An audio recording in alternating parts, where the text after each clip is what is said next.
ఈరోజు మనం Adobe ఆడిషన్లో DSR ఇది మన సాంగ్స్లో స్పీచెస్లో చాలా కఠినమైన అధిక ఫ్రీక్వెన్సీ ఎస్ మరియు ఎస్హెచ్ శబ్దాలను పర్టికులర్గా సిబిలెన్స్ని తగ్గిస్తుంది. అయితే లిమిటర్ ఏం చేస్తుందంటే ప్రత్యేకంగా హార్ట్ లిమిటర్ దీని వక్రీకరణను నివారించడానికి దీని వాల్యూమ్ శిఖరాలని నియంత్రిస్తుంది. అంటే వాల్యూమ్ శిఖరం అంటే ఏంటి? వాల్యూమ్ ఫ్రీక్వెన్సీ అనమాట, రైట్? ఆడియో స్థాయిల్ని ఒక పై కప్పులాగా, ఒక రూఫ్ లాగా పనిచేస్తుంది. ఈ యాంప్లిట్యూడు మరియు కంప్రెషన్ ఎఫెక్ట్స్ ఇవి ఎక్కడ ఉంటాయంటే దీని మెనూ కింద అనమాట ఉంటాయి. ఇది స్పష్టమైన ప్రొఫెషనల్ సౌండింగ్ డైలాగ్ మరియు సంగీతాన్ని సాధించడానికి చాలా అవసరం అవుతుంది. ఓకే, సో ఇందులో డిఎస్ఆర్ అంటే ఏంటంటే డిఎస్ఆర్ ఒక ప్రత్యేకమైన ఫ్రీక్వెన్సీ లక్షిత కంప్రెషర్గా పనిచేస్తుంది. ఇది సాధారణంగా సిబిలెన్స్ గుర్తించినప్పుడు మాత్రమే యాక్టివ్గా చురుకుగా ఉంటుందన్నమాట. ఓకే, దీని ప్రయోజనం అంటే దీని బెనిఫిట్ అన్నమాట ఏంటంటే స్వరంలోని మిగతా భాగాన్ని మందకొడిగా అంటే కొంచెం ఇన్యాక్టివ్గా చేయకుండా కఠినమైన ఎస్ శబ్దాలను మాత్రమే తొలగిస్తుంది. అంటే స్వరం మన పాటలో సాంగ్స్లో ఏమైనా ఉన్నప్పుడు ఏంటంటే ఎస్ శబ్దాలను మాత్రమే తొలగిస్తుంది, ఎస్ అండ్ ఎస్హెచ్ సౌండ్స్ అనమాట.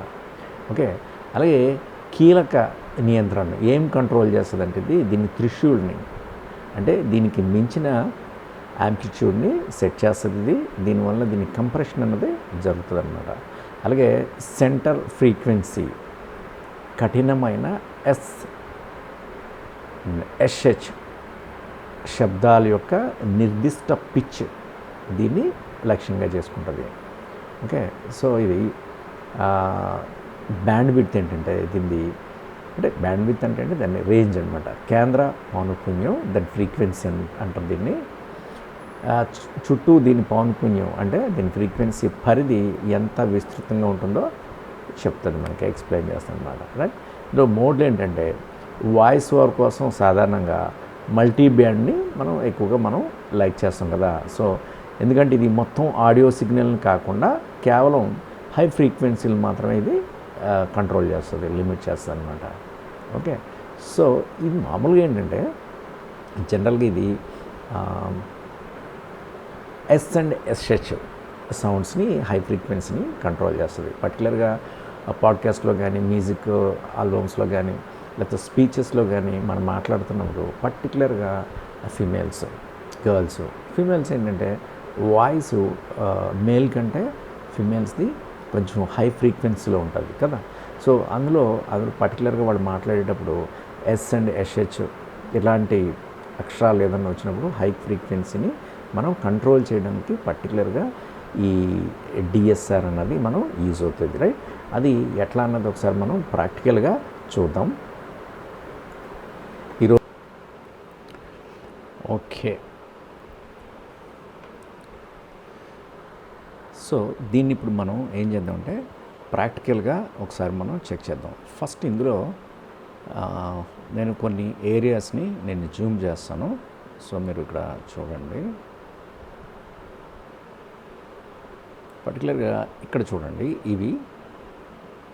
సో మీరు ఎప్పుడైనా సరే గుర్తుపెట్టుకోండి, మీరు ఇట్లాంటివి ఆడియోని ఏదైనా నాయిసెస్ని కానీ ఏదైనా రిమూవ్ చేయాలి వచ్చినప్పుడు కంపల్సరీగా మీరు ఇక్కడికి వచ్చిన తర్వాత షో స్పెక్ట్రల్ ఫ్రీక్వెన్సీ డిస్ప్లే షిఫ్ట్+Tని ఆన్ చేస్తే మనకి స్పెక్ట్రల్ ఫ్రీక్వెన్సీ అనేది మనకి డిస్ప్లే అనేది కనబడుతుంది అనమాట, రైట్? సో దీనివల్ల ఏమవుతుందంటే మనకి ఇక్కడ ట్రాక్ లాగా ఒక చిన్న ఫ్రీక్వెన్సీని ఇది చూపిస్తుంది. అంటే ఈ పైన ఉన్న సౌండే మనకి ఇక్కడ క్లియర్గా చూపిస్తుంది అనమాట.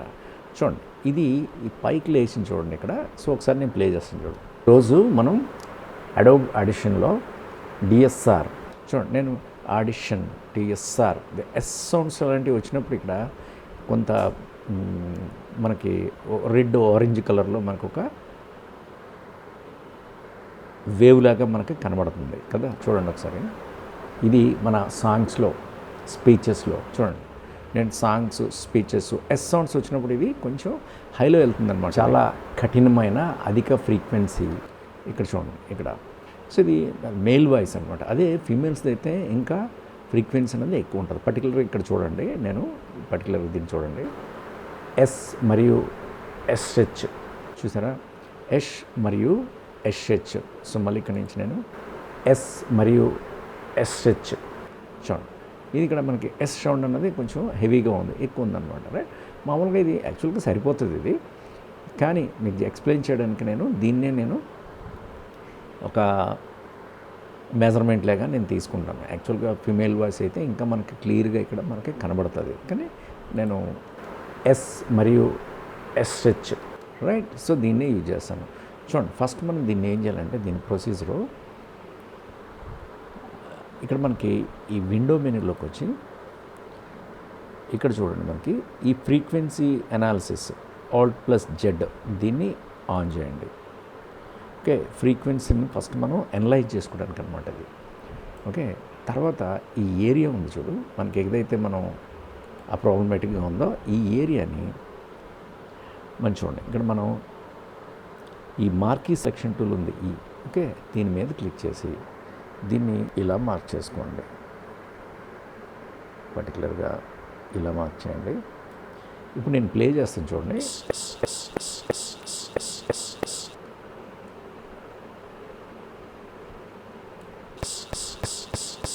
చూడండి ఏంటంటే ఎస్హెచ్ ఆ సౌండ్స్ ఉన్న దగ్గర దీన్ని ఆ ఫ్రీక్వెన్సీని ఇక్కడ మనకి అనలైజ్ చేసి చూపిస్తుంది అనమాట. రైట్, చూడండి మళ్ళీ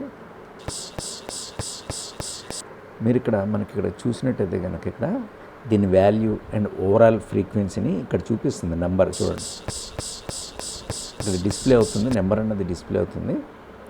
ఓకే, సో నేను ఇక్కడ ఇలా కర్సర్ పెట్టాను అనుకోండి, ఇక్కడ ఇలా కర్సర్ పెడితే నేను కర్సర్ని ఇలా మూవ్ చేస్తుంటే ఓకే ఆ ఫ్రీక్వెన్సీని మనకి ఈ టాప్ నుంచి హైట్కి వెళ్తున్నప్పుడు ఇది ఎంత ఉన్నది మనకి చూపిస్తుంది. ఇక్కడ చూడండి, ఇక్కడ దీని వాల్యూ. ఓకే, సో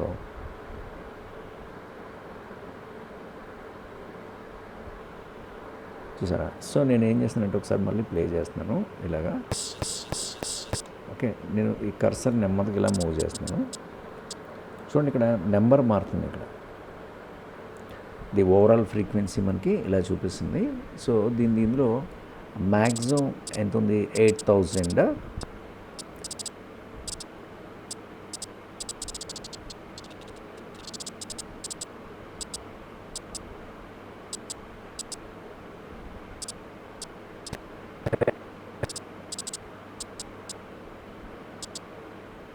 ఇందాక నాకు ఎంత చూపించిందంటే 8000 చేంజ్ చూపించింది.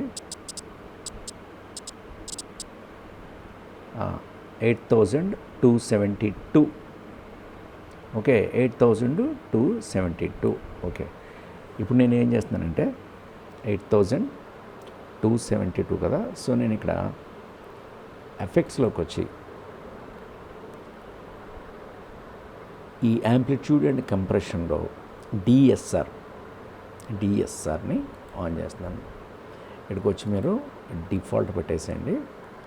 ఓకే, సో ఇక్కడ నాకు ఇది ఎంత చూపిస్తుంది, ఇది 5000 చూపిస్తుంది కదా. నేను ఇక్కడ 8272ని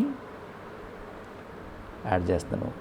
8272.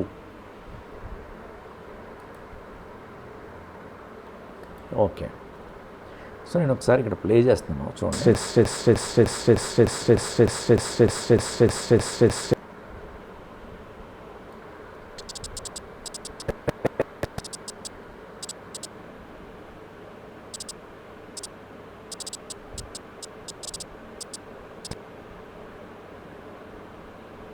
ఇది యాక్చువల్గా ఇది 8000 కాదు.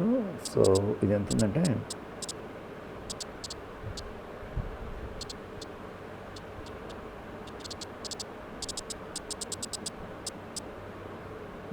ఇది ఎంత ఉందంటే 5081. సో 5081 5081. డన్. సో ఇక్కడ మనకి ఈ గ్రాఫ్లో మనకు చూపిస్తుంది చూడండి. సో ఇదేంటంటే దీని మోడు అండ్ ఇది మల్టీ బ్యాండ్. ఇది ఇక్కడ గెయిన్ రిడక్షన్ అంటే మనం ఎంత తగ్గుతుంది అన్నది ఇక్కడ గ్రాఫ్ ద్వారా మనకి చూపిస్తుంది. సార్ నేను ప్లే చేస్తున్నాను చూడండి. ఓకే, సో ఇదేంటి డెసిబెల్స్, -30 డెసిబెల్స్ ఇది. సో నేను ఒకసారి దీన్ని ఇలా బ్యాక్కి మూవ్ చేస్తూ ఇలా అంటున్నాను చూడండి. ఎస్, మీకు ఇప్పుడు కనబడుతుంది కదా ఇక్కడ మీటర్ది మనకి ఎంత తగ్గుతుంది, ఎంత గెయిన్ అవుతుంది రిడక్షన్ చూడండి. ఇది మొత్తం తగ్గిపోయింది అనమాట ఇది, రైట్?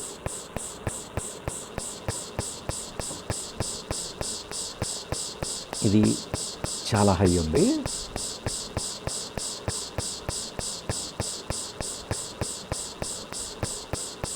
ఇంత తగ్గిస్తాను లిటిల్ బిట్. ఎస్,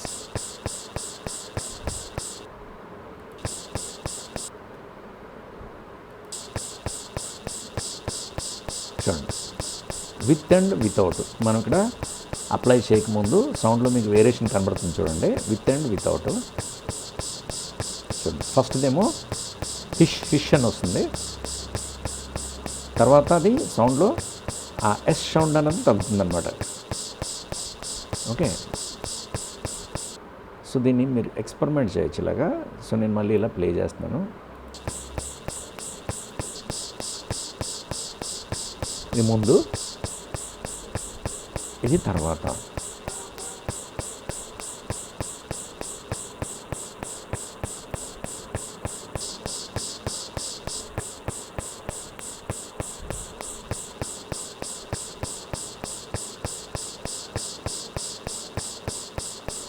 ఇలా తీసుకుంటున్నాను.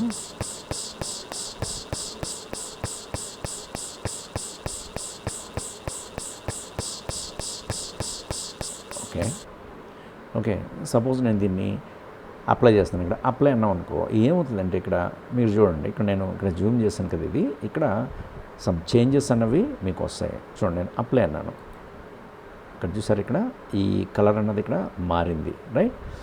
సో మరొకసారి ఇక్కడ ప్లే చేస్తాను. ఎస్, ఇందాకంటే ఎస్ సౌండ్ అన్నది తగ్గిపోయింది. ఇప్పుడు చూడండి, ఎస్హెచ్. ఎస్, ఇక్కడ నేను చూడండి, ఎస్ మరియు ఎస్హెచ్. Yes, SH. సో మొత్తం మీద ఎస్ అన్నది డిలీట్ చేయకూడదు, ఎందుకంటే అది ఎస్ అన్నది అదొక శబ్దం. మనం అక్కడ పలుకుతున్నప్పుడు ఖచ్చితంగా ఎస్ అండ్ ఎస్హెచ్ అన్నది ఉండాలి. కానీ ఎక్కువ ఫ్రీక్వెన్సీలో ఉన్నప్పుడు ఇంకా స్పష్టంగా డిఫరెన్స్ అన్నది తెలుస్తుంది. ఓకే, మరియు ఎస్హెచ్. ఓకే, సో ఇది సరిపోతుంది, ఈ మాత్రం అనమాట, రైట్? సో ఇలా మనం హై ఫ్రీక్వెన్సీ, పర్టికులర్గా ఈ ఫిమేల్ వాయిసెస్లో, ఈ సాంగ్స్లో కానీ, స్పీచెస్లో కానీ, పాడ్కాస్ట్లో ఇలాంటివి ఉన్నప్పుడు మనం ఈజీగా దీన్ని రిమూవ్ చేయడానికి ఈ డిఎస్ఆర్ మనం యూజ్ చేస్తూ ఉంటాం.